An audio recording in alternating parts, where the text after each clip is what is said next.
Hôm trước anh đi công tác dưới phố ấy. Đối tác dẫn anh ra một quán cà phê rất là đẹp, mà phong cách kia đúng cái kiểu mà mình cũng đang chuẩn bị trang trí cho quán cà phê của mình trên này. Thế nên là hôm nay anh mới bảo rủ em đi cái quán đấy đúng không?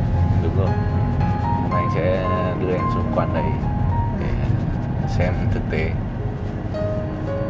Hôm nay anh đưa em xuống quán đấy, hai đứa mình xem họ có gì hay và đẹp mắt thì mình học hỏi. Dạ vâng ạ. Mình về mình trang trí quán của mình. Vâng.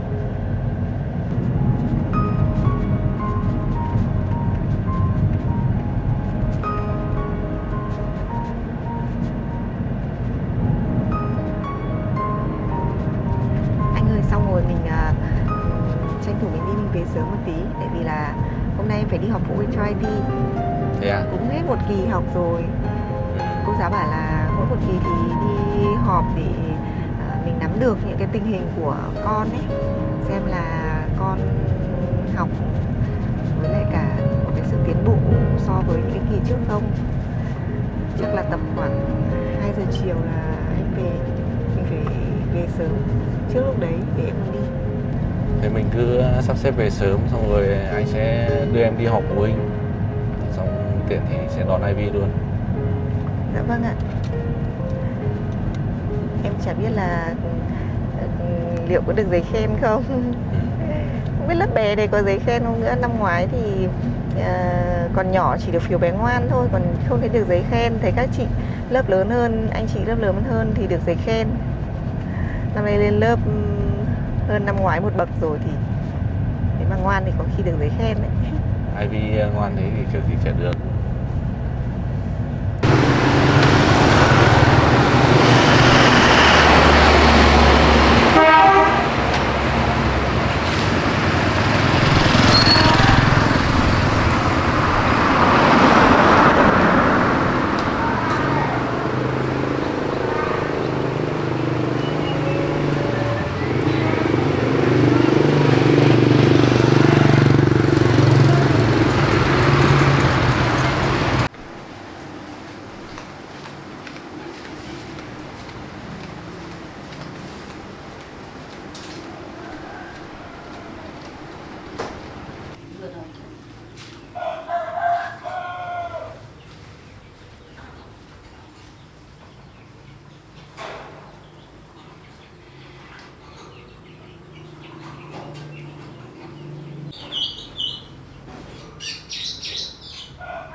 Quần áo đây rồi, mình sẽ lựa cho em bé một ít rồi.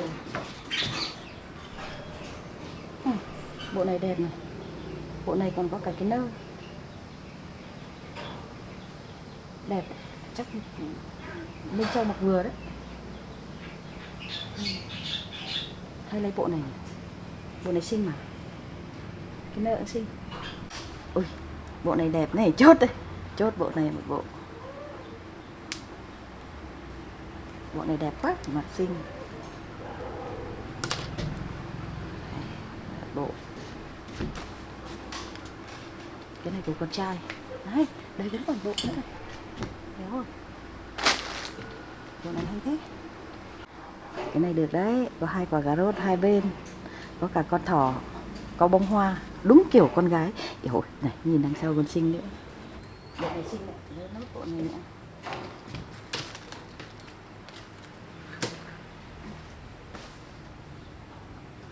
Bộ này cũng xinh này, luôn cả bộ này.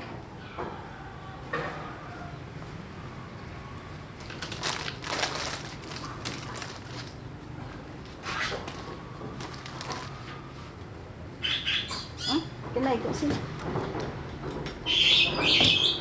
Ui, cái nào cũng xinh. Cái này thì phải có cái quần này. Cái này là bộ.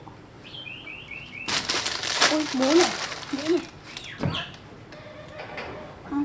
mũ này điệu này, lấy luôn. Nhiều quá mà đẹp thật. Đẹp thế. Xem mấy bộ nhỉ? 1 bộ, 2 bộ, 3 bộ, 4 bộ với cái mũ nhỉ? Thôi, mình 4 bộ xong là còn đi ra mua bình ti cho em bé nữa, với lại mua cho mẹ một thùng sữa nữa, mua cho mẹ nó một thùng sữa nữa, cho vào đây ra ngoài kia thanh toán. Đẹp quá.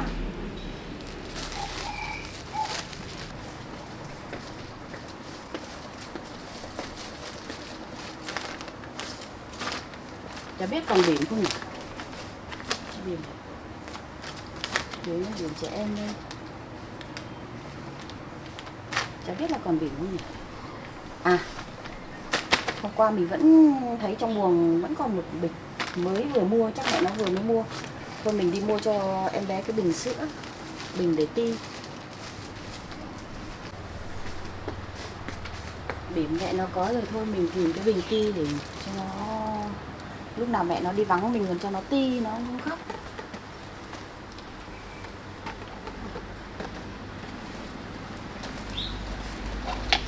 Ui. Cái này đẹp đấy. Vừa uống nước vừa ti được. Cái này đẹp. Mình ưng cái này nha. Thôi, xem mấy cái nữa.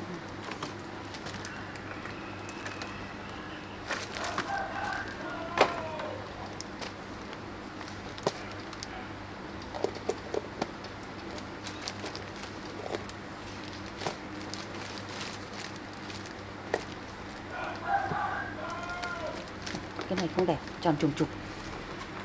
Quyết định lấy cái này. Cái này đẹp hơn. Lấy cái này.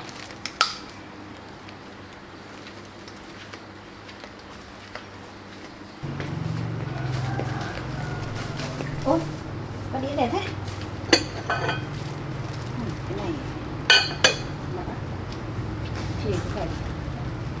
Cái thìa này đẹp.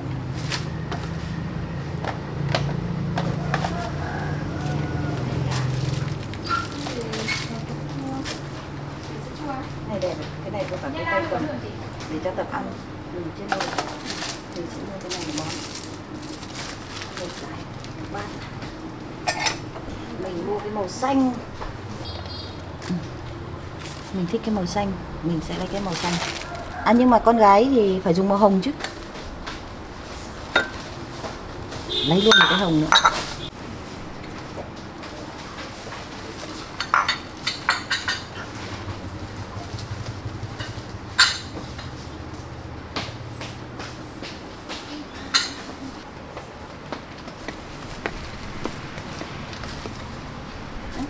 Sữa đây rồi. Mình mua cho mẹ nó một thùng sữa. Lấy TH này cho mẹ nó. Cái này có đường không tốt cho sức khỏe. Mua tiền cái ít đường đâu. À, đây TH có đường đây. À, ít đường đây. Mình cái thùng này. Đấy.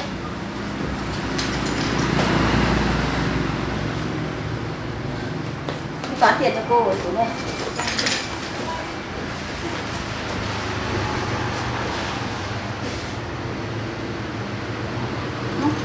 Có sữa chua kìa, lấy cho cô thêm 2 bịch sữa chua nữa. Cô lấy nha đam hay có đường à? Nha đam đi.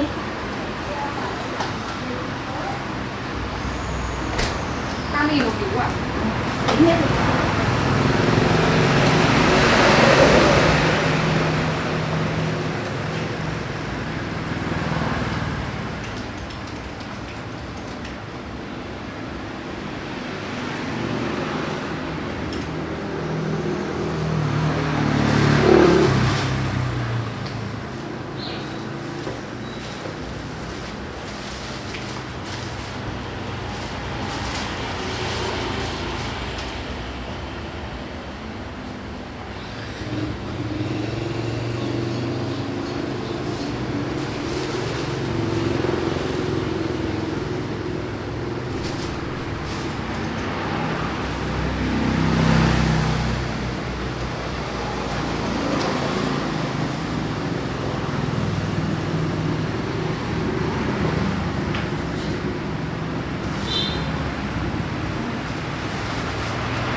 Bây giờ cháu xin tên và tích điểm đấy ạ. À, Cháu xin. Cháu về nhá. Vâng, cháu chào cô ạ.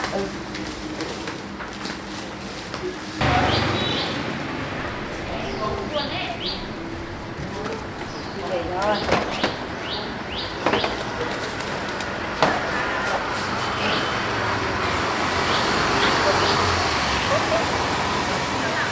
Nhưng mà nắng, hết nắng rồi, không mặc nữa, nóng lắm.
Ừ. Đây, con này đến rồi. Vâng. Mình xuống đi. Vâng.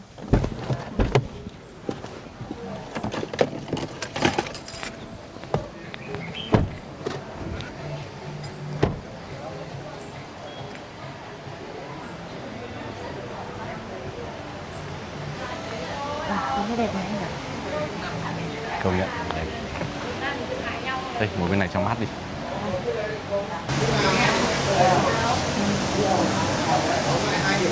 Em ngồi đi. Em cứ ngắm một lượt xem đẹp không? Để anh đi gọi đồ uống nhé. Em uống nước gì? Em muốn đi cũng được, anh cứ gọi cho em máy cho ít đá thôi.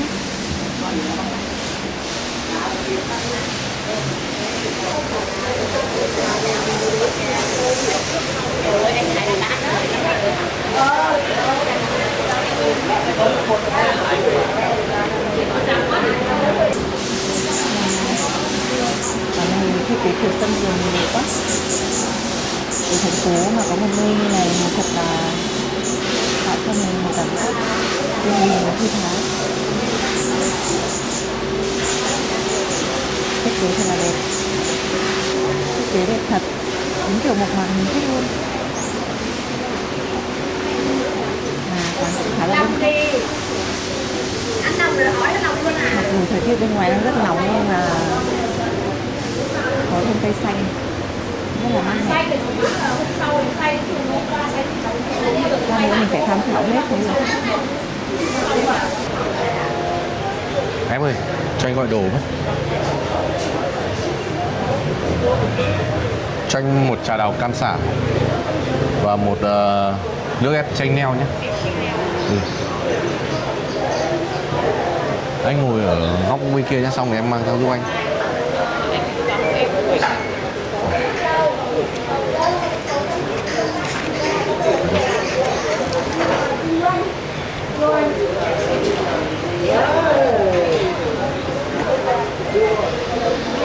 Cho anh thêm một hướng dương.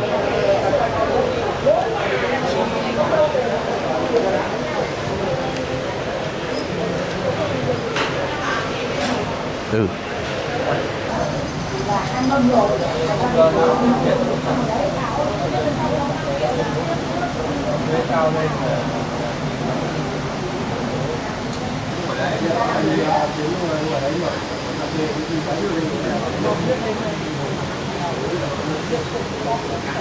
sau đó luôn luôn.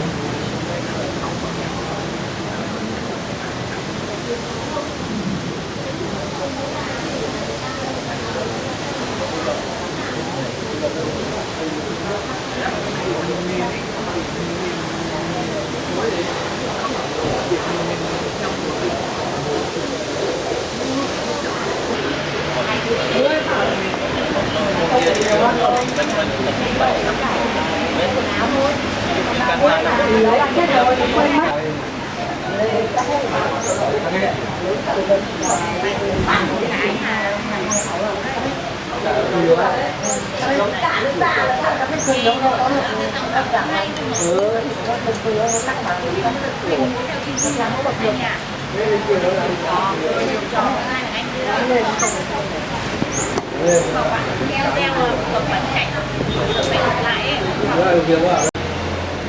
Ơ, em này sang bên này ngồi à? Nhưng mà ngồi chỗ này có cây, với lại cả ngồi chỗ này cho nó yên tĩnh hơn. Cái này ngắm cả mấy cái đĩa này. Cái này họ sưu tập đâu làm cái đĩa nhìn cổ hết. Quán này đúng phong cách em thích luôn anh ạ. Mộc mạc mà giản dị, mà nó cũng có cái sự ấm cúng. Lát nữa cho em sẽ phải đi một vòng ngắm hết cả cái quán này để xem họ làm. Mà cái ghế này nhìn hay ghê anh ạ. Cái này cũng tiện nếu mà như mình mà bán ngoài rời ấy, thì lúc nào xong mình lại thu vào mình cất đi. Mà em sao mà anh lại kiếm được cái quán giống cái ý tưởng mà em đang thích thế không biết nữa. Em cũng thích cái kiểu như là tường mộc này, xong cái không gian của nó lại có mang một chút hoài cổ hoài niệm. Thực ra là cũng vô tình thôi, hôm đấy thì anh đi công tác thì có một bạn cũng mời anh đi uống cà phê. Thì công ty bạn ấy cũng gần đây, thế là mấy anh em ấy ra đây ngồi thì anh thấy nó cũng khá là hay. Đẹp thật. Một quán này đông khách anh nhỉ? Từ này khách ra khách vào rất nhiều. Đông á, hôm trước còn đông hơn ấy. Ở trong nhà cũng có không gian riêng cũng hay lắm, nhưng mà ở trong là hết chỗ hết rồi. Với lại ngồi ngoài này em thấy nó cũng kiểu gần gũi thiên nhiên hơn. Sau này mình cũng giữ lại căn nhà, xong rồi mình cũng trang trí thành một phòng trong nhà cũng có không gian riêng như thế. Vâng, em cũng thích như thế anh ạ. Cái nhà đấy mình giữ lại xong rồi mình thay cái tường thôi. Nhỉ? Thay cái tường đi xong mình decor một xíu. Trên mình nhá, trên mình mà làm trang trí kiểu mộc mạc ấy nhìn sẽ còn hay hơn cả quán này. Tại vì quán này nó cũng không được rộng lắm. Ở Không thành rộng. phố thì nó cũng cái không gian nó chỉ thế này thôi. Mà nó xung quanh nó không có cái không gian tự nhiên ấy.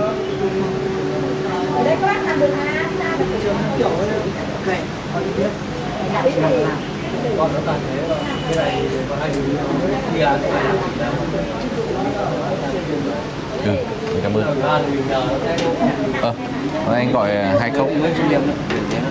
À, ok, mới xong một à? Anh cảm ơn. Anh gọi nước gì đấy? Đây là Nước gì nhỉ? trà đào can xả. Đúng là đào can xả. Để coi khá là đẹp. Em uống trước đi, của anh chắc chưa được. Anh gọi nước ép. Chắc là đông khách quá, xong các bạn ấy cũng ngồi. Để em uống thử nhé. Em uống thử nhé.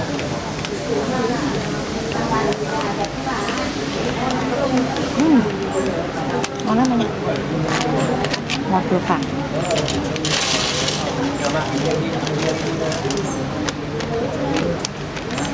Cốc thủy, họ dùng cốc thủy tinh anh nhỉ? Ở trên mình em thấy họ hay dùng cốc nhựa. Mà em muốn sau này mình mà mở ra, em muốn mình dùng cái những cái nguyên liệu nó gần gũi thiên nhiên. Có thể là dùng giấy này, và cái cốc thủy tinh cũng được nhỉ.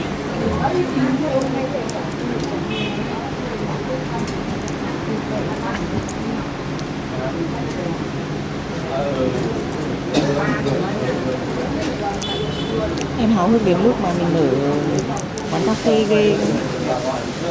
Anh cảm ơn nhé. Cảm ơn anh.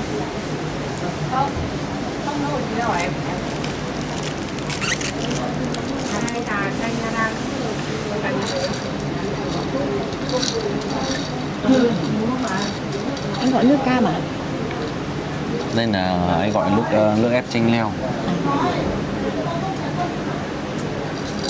Nó là em uống thử. Chanh leo thơm thật đấy.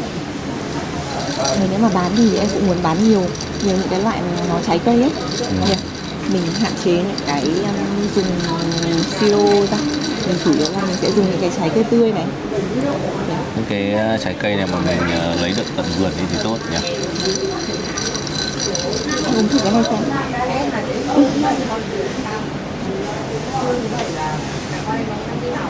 Ngon không anh? Ngon. Con gan đi học được. Bia đi học.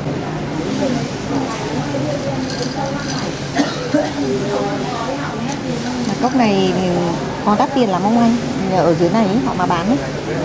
Một cốc này là 35.000, cũng không đắt. Vâng, thế thì nó cũng không đắt anh nhỉ?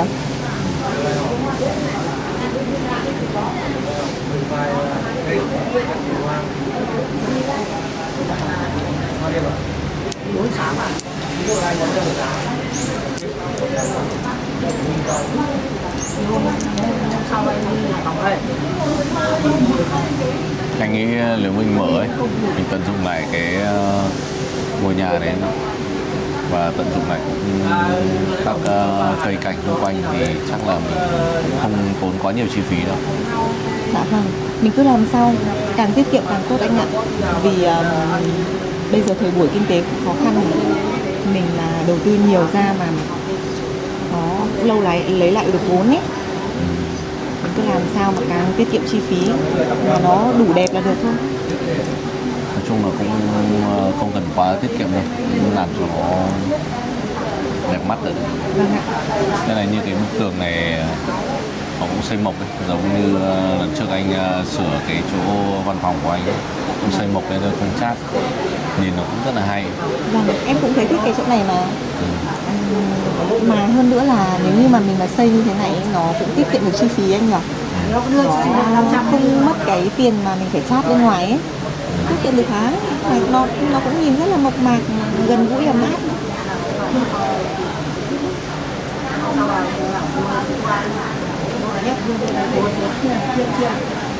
Lát nữa em phải đi xem một vòng quanh quán này. Em thấy đằng kia nhiều góc mà có nhiều bình gốm sứ đẹp lắm. Bên này, đây họ cũng có rất nhiều hoa giấy này, mấy cây hoa giấy nhưng mà to hơn nhà mình. Vâng. Nếu như mình cấy mấy cây kia lên khá hồ đẹp.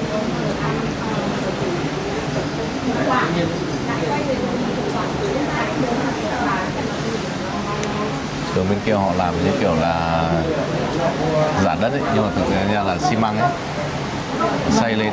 Chắc là họ cố tình làm thế đây anh ạ, để nhìn cho nó mộc mạc. Có cái cây chuối này này. Cây chuối này là cây chuối gì ấy nhỉ? Nhìn nó lạ quá. Chuối này là chuối cảnh ấy. Nhìn như cái quạt đấy anh nhỉ? Xòe ra. Mấy nữa là mình mua cây chuối này về cấy đi anh. Để xem ở đâu bán thì sẽ mua giống thôi. Uống nước đi.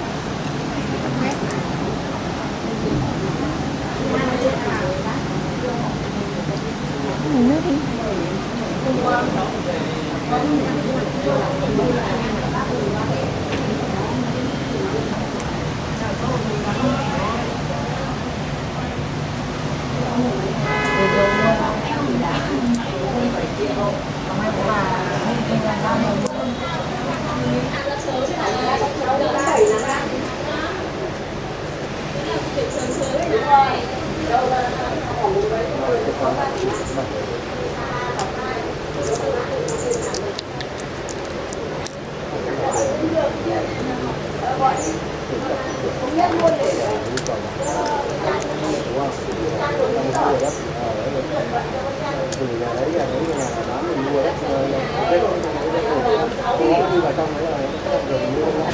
Mà anh này, liên quan cái lúc mà gặp chồng cũ em ở bữa tiệc thì là anh Toàn ấy, bởi em cũng thấy hơi bối rối, nhưng mà may cũng có anh ở đấy cùng em nên là mọi chuyện cũng được hóa giải.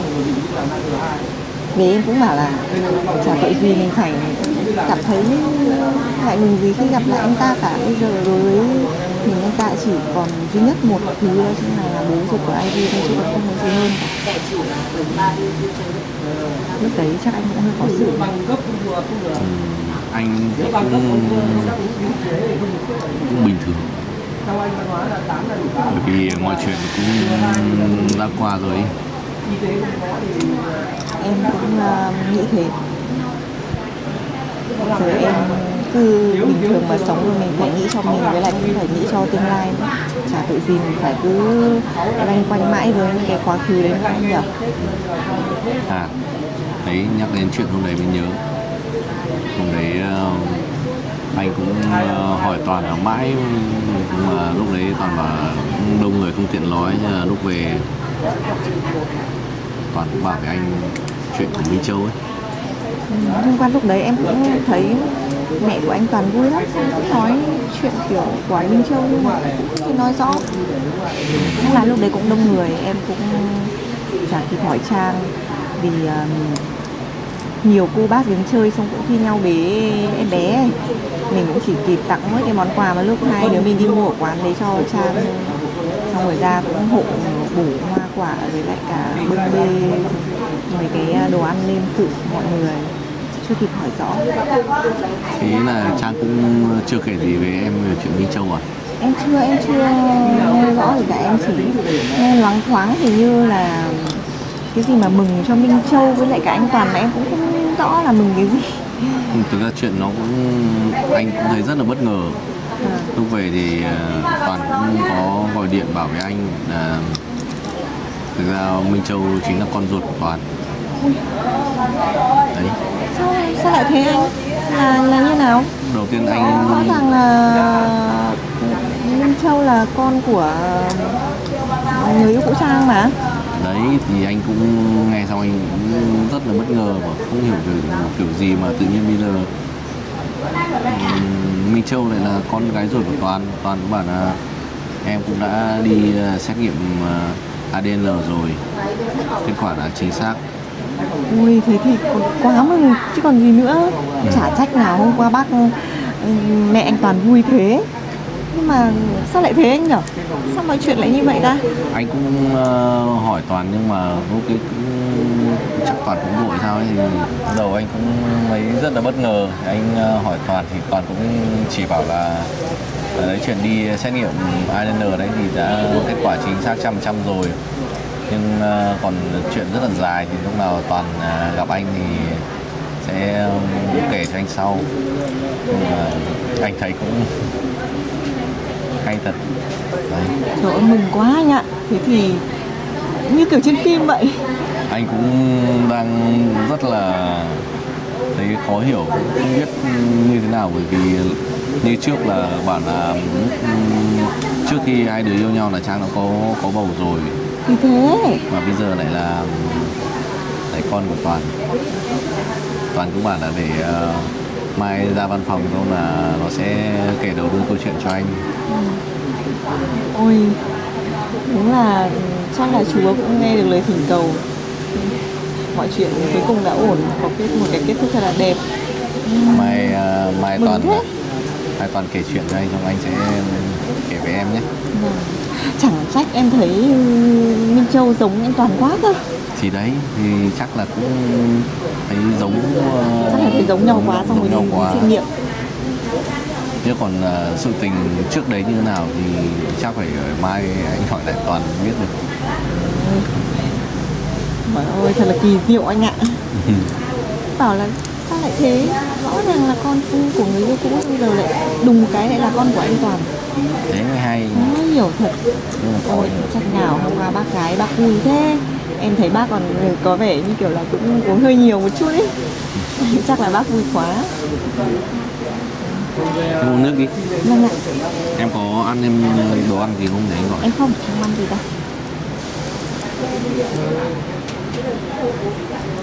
Nãy ở nhà cũng ăn sáng xong mới đi mà.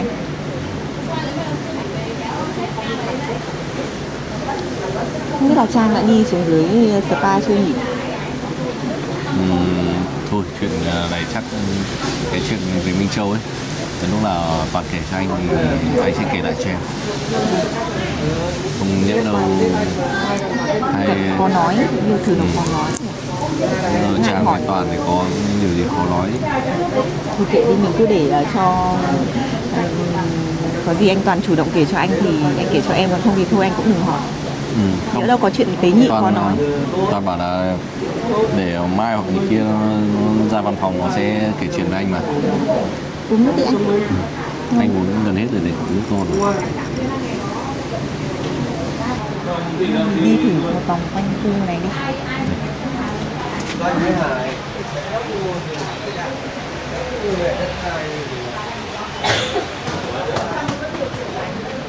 Mấy cái cổ cổ đẹp. Đẹp nhỉ anh nhỉ? Rất là cổ. Góc này hình như chỗ này là ghế. Bên kia nữa, bên kia cũng có kìa.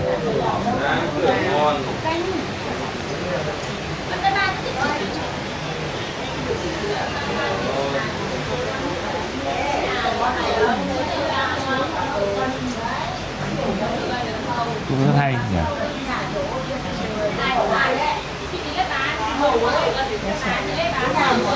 Chỗ này chắc phải ngồi buổi tối nó mới mát nhỉ? Chỗ này hay lắm. Anh nên bảo anh biết cái chỗ nào ở dưới này mà thư viện mà bán nhiều sách chút đâu. Em muốn mua mấy quyển ở nhà em đọc hết rồi. Anh có. Bây giờ mình đi.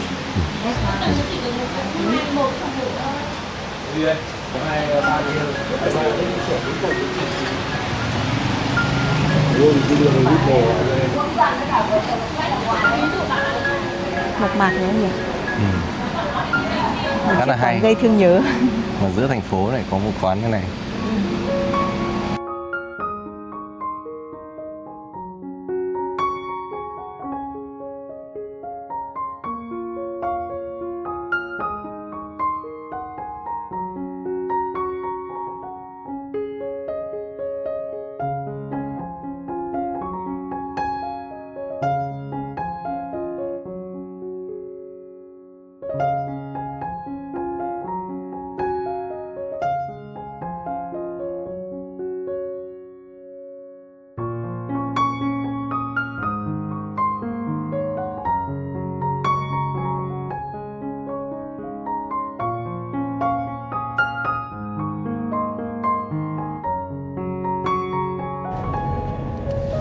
Bây giờ anh sẽ đưa em ra chỗ Vincom để mua sách nhé.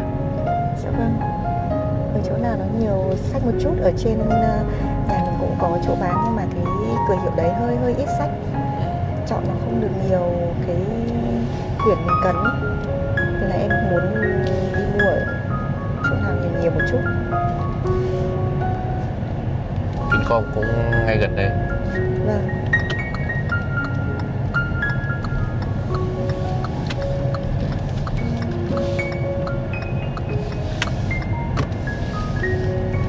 Mình vào đấy mua sách xong rồi mình lại đi ăn nhé.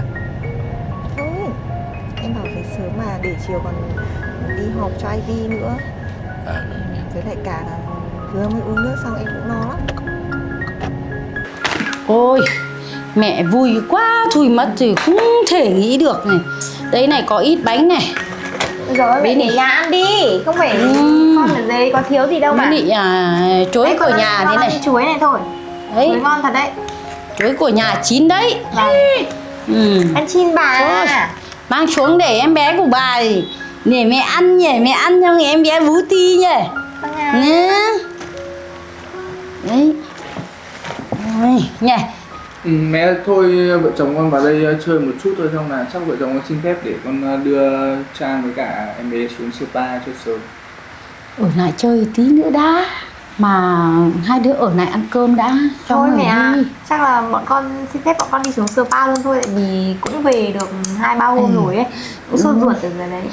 Ôi bà mừng lắm này. Mà hôm qua đông người mẹ cũng còn chưa hiểu cái gì lắm đây này. Mà mẹ mừng quá nhỉ. Rồi bà mừng lắm con à. Thế thì công việc chuyện từ cái chuyện như thế nào thì mày kể cho bà biết với hả? Không gì tự dưng trên trời rơi xuống vào cái chuyện nhà mình vui quá. Con cũng bất ngờ Đấy. mẹ ạ. Ừ. Thì hai đứa con tình cờ gặp nhau ấy. Thì hôm đấy cũng hơi quá chén một chút nên là anh Toàn anh ấy vào nhầm phòng của con. Thì con cũng chẳng biết gì đâu. Chắc là có duyên với mẹ. Tại vì ai mà nghĩ được là có một lần như thế mà lại có Minh Châu luôn ý. Nên là trước đây là con chẳng bao giờ con con cứ nghĩ là con của thằng Tú thôi. Chuyện này thì chắc là con với Trang có duyên đấy mẹ ạ. Không nghĩ là sau chuyện đấy thì con với Trang lại quen nhau Cũng gặp lại được nhau anh nhỉ. bao nhiêu lâu Thế sau nào? thì lại quen nhau mà lại đúng trùng hợp là người hôm đấy. Thế là đúng là cái duyên ông trời che rồi. Thế cho nên là mẹ đấy nó đẻ ra được, cứ mẹ nhìn, cứ mỗi một lần mẹ nhìn sao mà nó giống con. Thế mà mẹ cũng chả dám nói. Mẹ còn cứ hỏi Trang, hỏi đi hỏi lại xem là có nhầm không. Bây giờ ra Minh Châu thế này thế này. Yêu chi. Đấy, về chơi với bà được một tí thế này xong lại đi là bà nhớ em lắm này. Tiếc quá, bác Sơn hôm nay lại đi làm sớm nữa rồi. Mà Có thôi cách kệ, gọi sớm quá, thế nào bác lại đi rồi. có việc làm là tốt Nè, mẹ ạ. ấy, Dạ. Em cần mai anh kia em lại về nhỉ. Mà mẹ lâu rồi mẹ có thấy anh Sơn ý ơi có người yêu gì không? Chẳng thấy nói gì. Mẹ cũng chẳng thấy gì đâu. Đi đi về về chỉ toàn thấy một mình thôi. Bảo thôi thì bây giờ cũng ổn rồi thì kiếm lấy một đứa đi để ý hợp tâm đầu để mà nó Mà thôi kệ mẹ ạ. Anh ấy chăm chỉ làm việc như thế là tốt rồi. Tập trung làm ăn được đi. như thế thì mẹ cũng mừng rồi. Mà bây giờ em bé này như thế này nữa là bà mừng lắm rồi nghe. Đấy thì bây giờ em bé họ bảo bà bảo hỏi bố Toàn xem là có cô nào làm bạn bè gì làm mai làm mối cho bác Sơn với nhỉ. Con Rồi ơi. xem là con có đứa bạn nào không thì con mai mối thôi mẹ. Chẳng cần Đấy. đâu nhỉ. Bao giờ riêng Nhỉ. nó tới thì nó khác tới. Chẳng cần mai mối Nhưng đâu không nhỉ. thì cứ ở thế là đi một mình về một mình thôi Không gặm tay đâu. nhỉ. Thế nhá mẹ nhá. Vợ chồng con về bây giờ cũng muộn rồi ấy. Nên là vợ chồng con ra ngoài kia rồi đi xuống Spa luôn thôi. Vợ chồng con xin phép đi cho sớm mẹ. Thế thì không ở được con lại thì về đi với nhá. bà nhỉ. Vâng. Nhá, thì em bé đi nhá. Vâng ạ.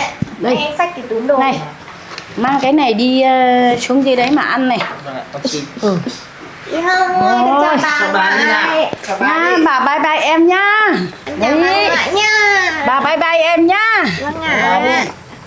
Con chào bà nhỉ. Yêu thế. Con lại về với bà. Bye bye. Bye bà đi. Cái thằng con lại về chơi với bà. Lúc nào dối này về với bà chơi nhá. Vâng. Đúng là sao mà phấn khởi thế không biết được. Em bé nhìn đáng yêu thật. Mà bây giờ lại tự dưng lại thành con đẻ. Thế là mừng. Thế là tự dưng lại thành con đẻ của thằng Toàn. Ây da, thế là có duyên rồi. Phấn khởi quá. Đúng là ông bà thôn gia hôm qua cũng mừng vui. Làm hắn mấy mâm cơm nữa. Quá là phấn khởi rồi. Tiệm vui như thế hôm qua này còn có cả con dâu cũ nữa. Thế là cũng gặp cả con bé Tiểu San này. Mà thôi, nó chả có duyên làm con dâu mình thì bây giờ nó cũng phải đi tìm cuộc sống mới thôi. Mà thằng Sơn thì cũng mong làm sao cho nó cũng tìm được hạnh phúc mới. Âu thì cũng là cái số của chúng nó không được ở với nhau. Ôi thôi, cái gì nó đến nó khác đến như con.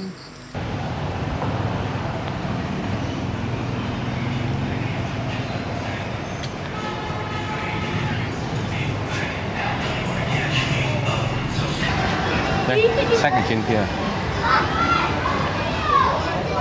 Ở đây có cả sách cho bé.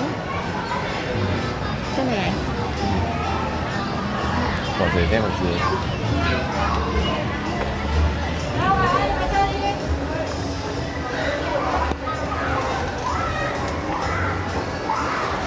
Ba nói lên tầng không? Nhiều khổ bông lắm.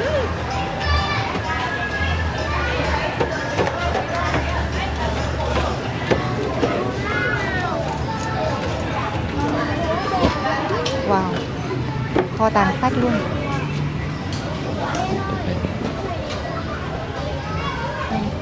Cả kho tàng sách.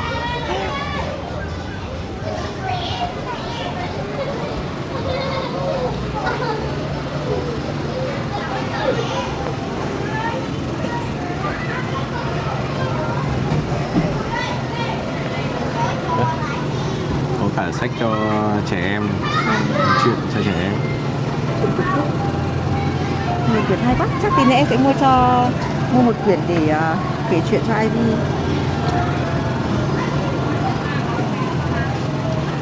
Chắc em sẽ lấy một quyển này để về kể chuyện cho Ivy trước khi đi ngủ. Em lấy quyển đấy đi. Hay là quyển này em xem nào. Này, 2 quyển.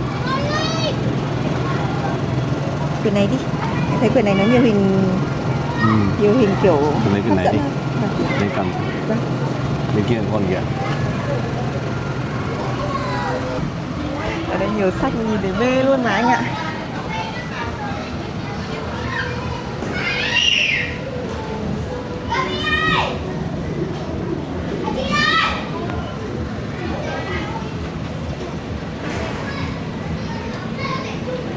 Cũng rất là nhiều sách hay. Em xem nào.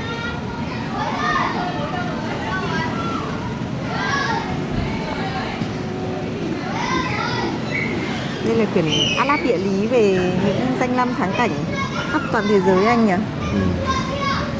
Hay quá. Mà quyển này chắc phải lớn lớn một tí thì với Ivy mới Đúng rồi, đọc hiểu được. mấy cái này đến lúc Ivy tự đọc được ấy thì Vâng. mới còn đi Ở trong này thì anh- sách của người lớn bên này ấy.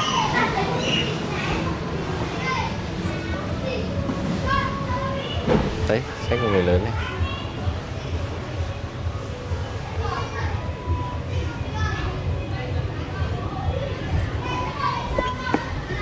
Đây.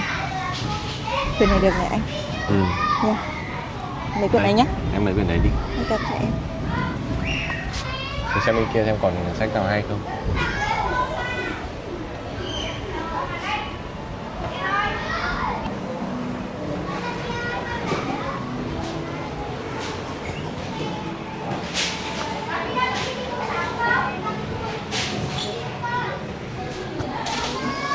Em thấy quyển này cũng hay này. Quyển đấy là về gia đình ấy phải anh nhỉ? Giới thiệu quyển này. Lấy quyển đấy đi anh. Quyển này được không anh? Bổ trợ tiếng Việt. Thì những cái này em bắt đầu kiểu dạy từ những cái từ cho Ivy ấy. Anh cầm cho. Quyển hay quá, em còn khoái cả mắt. Quyển nào cũng muốn mua. Vì toàn là kiến thức hay và sâu rộng.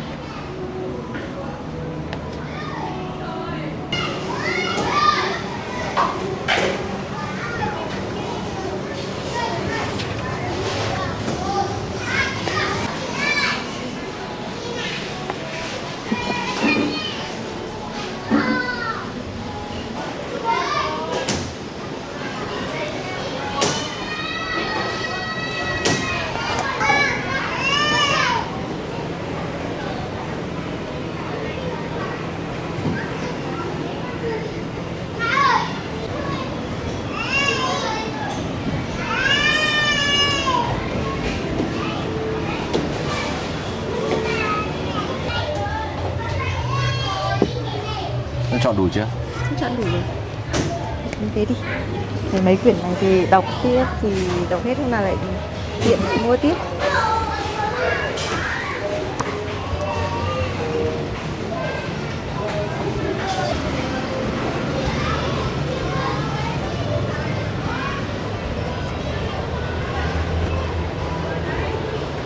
Thanh toán đâu anh nhỉ? Thanh toán ở dưới này. Thế để xuống anh thanh toán. Trên này.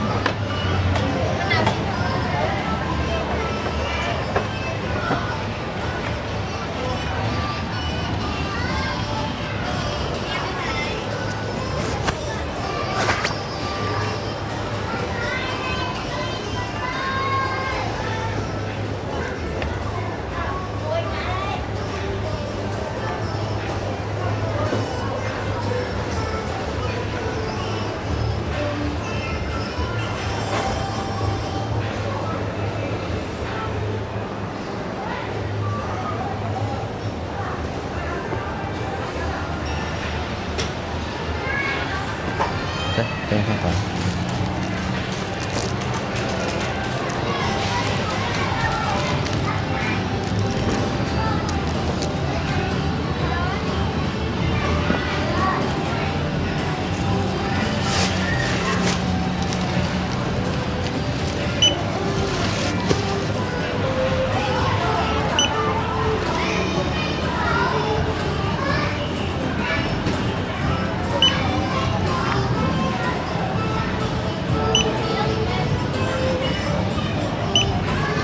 Của anh chị hết 235.000 ạ.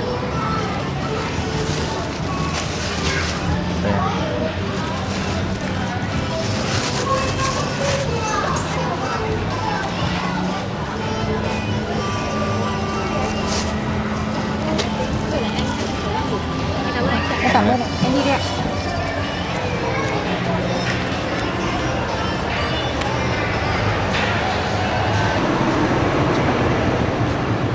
Ủa, sao đây nóng thế? Lên cầm.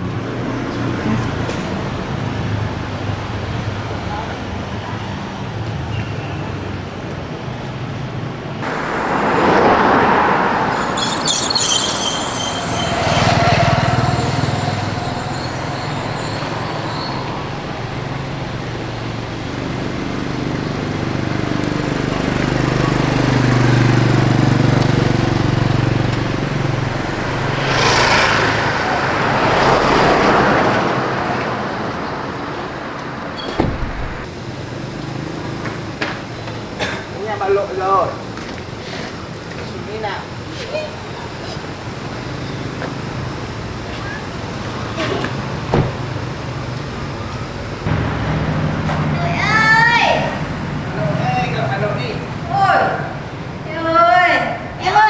Chắc là bọn con xin phép bọn con đi xuống spa luôn thôi nhỉ? Hả? Chắc bọn con xin phép bọn con xuống spa luôn. Đi gì sớm thế? Mẹ ơi, chắc là bọn con xin phép bọn con xuống spa luôn thôi mẹ ạ. Đi gì sớm thế? Nhìn bà nội à con?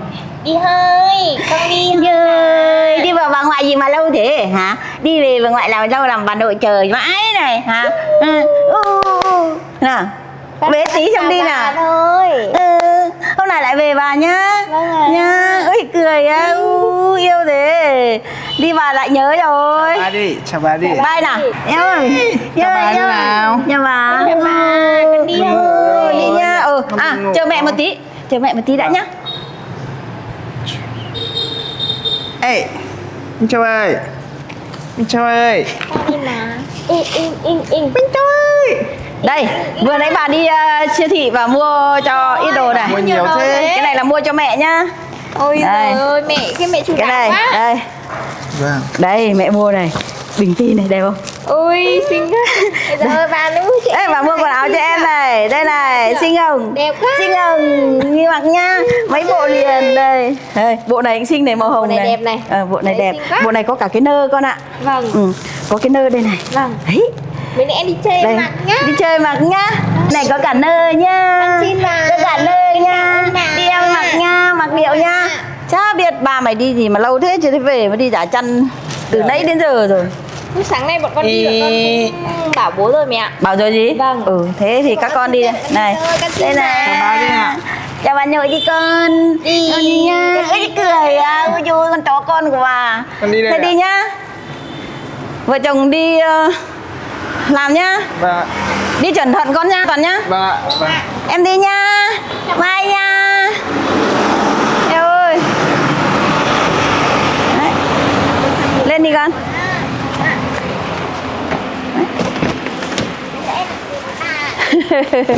Nhiều quá cơ. Đi đây mẹ. Bye. Đi cẩn thận nha, bye nha. Bye bye bye. Bye bye bye. Bye bye bye bye. Ê, đi nha, con đi nha, đi nha. Mấy hôm nữa lại về Bà Nội nha. Bye bye. Cười á.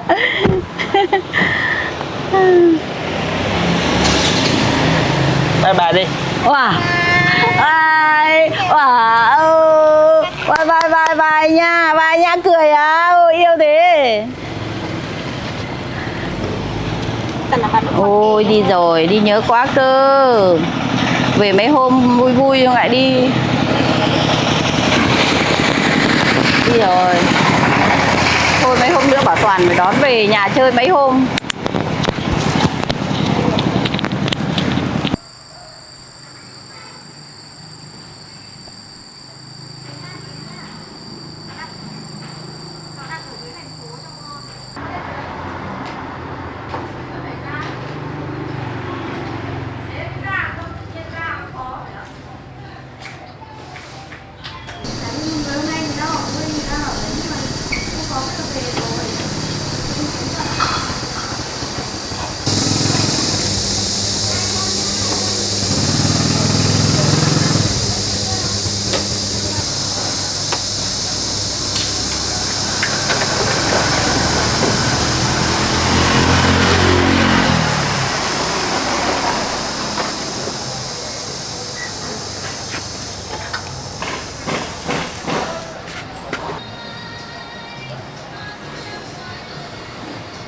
Trang ơi.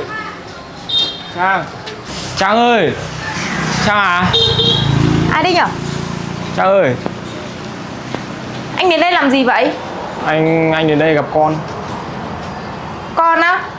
Kể từ 1 tháng đến bây giờ là con được gần 6 tháng rồi, mà bây giờ anh mới đến mò mặt đến đây gặp con.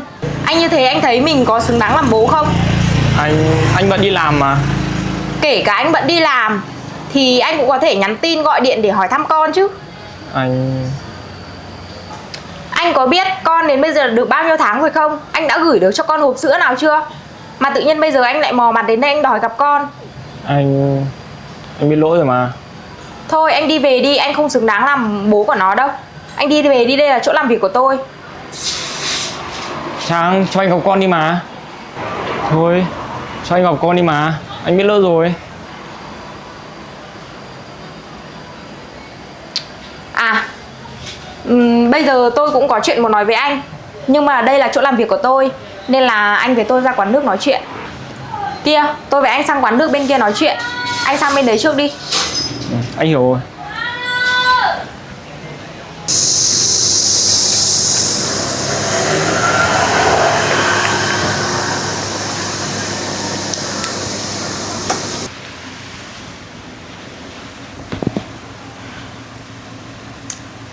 Thôi, chắc là mình nói luôn cho anh ta biết cái việc anh ta không phải là bố ruột của Minh Châu, để cho từ giờ anh ta đỡ làm phiền cuộc sống của mình nữa.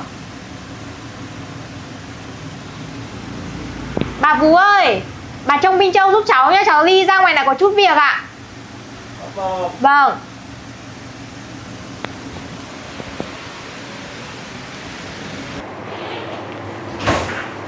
Chị ơi, chị ơi cho tôi order.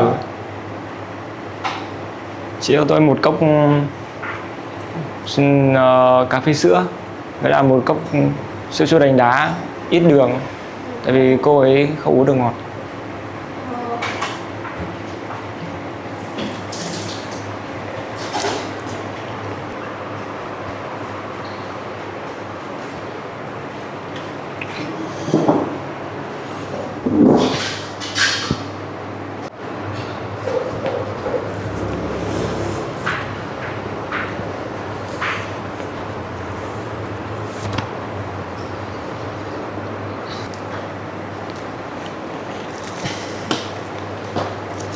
Lát nữa mình sẽ đưa cho cô ấy 3 triệu.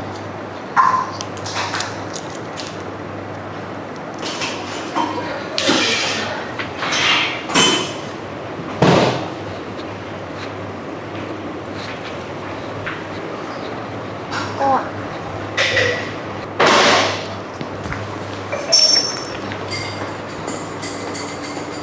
Em.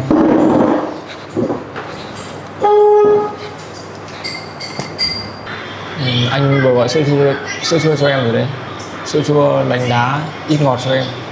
Cảm ơn, nhưng mà tôi hôm nay không định uống nước đâu. Tôi xuống đây chỉ có chuyện để muốn nói luôn với anh cho nhanh thôi. Có chuyện gì nói luôn đi, xong rồi cho anh gặp con nhé. Anh Tú, anh hãy chuẩn bị tinh thần để nghe tôi thông báo tin này đi. Thực ra Minh Châu không phải là con ruột của anh đâu. Em lại đùa anh rồi à? Làm gì có chuyện con bé không phải con của anh. Chắc là tại anh không quan tâm con nên là em nói đùa như vậy phải không? Tôi nói thật, tôi không rảnh để mang chuyện này ra để đùa. Tại vì trước kia tôi cũng đã nói là tôi sẽ cho anh gặp con. Và khi đó tôi cũng nghĩ là Minh Châu là con của anh, nên tôi cũng không phủ nhận điều đấy bao giờ. Nhưng bây giờ tôi muốn thông báo cho anh tin này để anh biết. Tôi đã đi làm xét nghiệm ADN rồi, 100% Minh Châu không phải là con của anh đâu. Cái gì cơ? Em nói gì cơ? Tôi không tin. Anh có tin hay không ấy thì đấy là việc của anh. Và đấy cũng là sự thật 100% rồi. Đây, tôi sẽ cho anh xem kết quả. Đây, đây anh xem đi, anh xem kỹ đi. Không có lại không tin, lại bảo tôi nói dối. Mẫu giữa Nguyễn Minh Châu và Nguyễn Văn Toàn. Không thể nào. Chuyện này không thể nào thế được. Tại sao? Tại sao Minh Châu lại là con của Toán? Không thể nào. Không thể nói như vậy được. Vậy thực ra là trong lúc yêu tôi, cô cắm sừng tôi phải không? Cái chuyện đấy bây giờ nó không còn quan trọng nữa. Quan trọng hơn nhất là anh chỉ cần biết Minh Châu không phải là con của anh là được. Anh chỉ cần biết Minh Châu không phải là con của anh là được. Anh chào cậu ấy.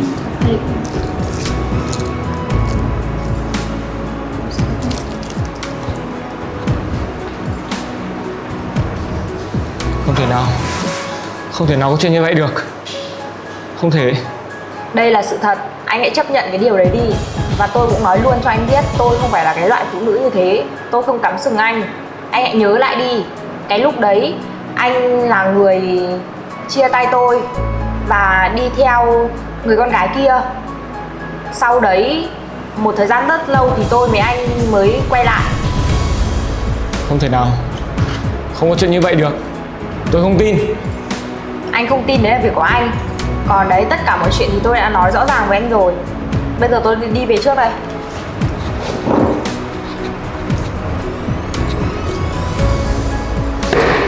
Cô ta nói liên thiên cái gì không biết nữa. Không thể nào. Mình đã như vậy rồi.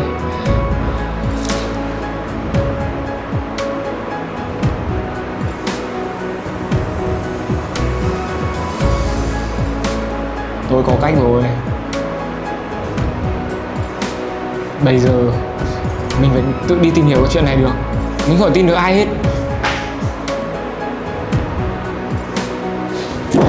Chị ơi, sẽ thanh toán.